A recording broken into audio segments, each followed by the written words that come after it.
कांगड़ा के श्री शेष नाग देवता मंदिर में इन दिनों मेला लगा हुआ है, जहां भक्त नाग देवता के दर्शन के लिए उमड़ पड़े हैं। इस मंदिर की पौराणिक मान्यता है। माना जाता है कि शेष नाग देवता भक्तों की मुरादें जरूर पूरी करते हैं। तो आप देखिए ये रिपोर्ट। साथ ही प्रदेश की तमाम खबरों को देखने के लिए बने रहिए हमारे साथ। नमस्कार।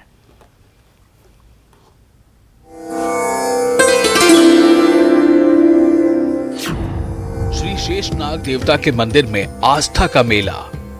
शेषनाग देवता के स्वरूप हैं जमुआला दा नाग। जहरीले जीवों से भक्तों को बचाते हैं नाग देवता।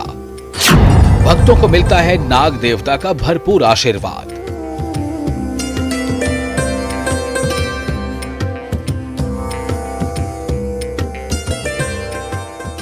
कांगड़ा में चेलिया गांव के श्री शेषनाग मंदिर में इन दिनों मेला लगा हुआ है। 15 सितंबर तक चलने वाले इस मेले में लोग नाग देवता के आशीर्वाद के लिए उमड़ पड़े हैं।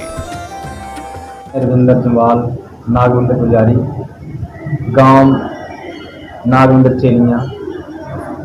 यहाँ पर जो सावन भादो के मेले लगे हुए हैं, इसमें नाग देवता जी समय पर भक्तों को दर्शन दे रहे हैं, समय पर दर्शन दे रहे हैं। इस मंदिर की इलाके में बहुत मान्यता है। कहा जाता है कि नाग देवता भक्तों की मन्नत तो पूरी करते ही हैं, साथ ही वो जहरीले जीव जंतुओं से भी अपने भक्तों की रक्षा करते हैं। मेन प्रसाद को धागा दिया जाता है, जो यात्री अपने घर के लिए ले जाते हैं, अपने आप लेते हैं और अपने गले में हाथ में बांधते हैं। ये मेन प्रसाद है। और ये जो मिट्टी है, इससे जिस किसी को कोई चर्म रोग है या थोड़े फंसे या हर एक बात है जहर बोल दे, उन चीज को जम दे। ये मेन यहाँ की मान्यता है कि जो कोई भी नाग देवता के दर्शन पूजन करता है, उसके अन्न के भंडार हमेशा भरे रहते हैं।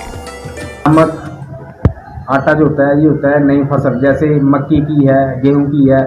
जब नया अनाज निकलता है तो जो भी है किसान वो सबसे पहले देवता के लिए रखते हैं। इससे क्या घर में बरकत रहती है, अनाज की कभी कमी नहीं आती है।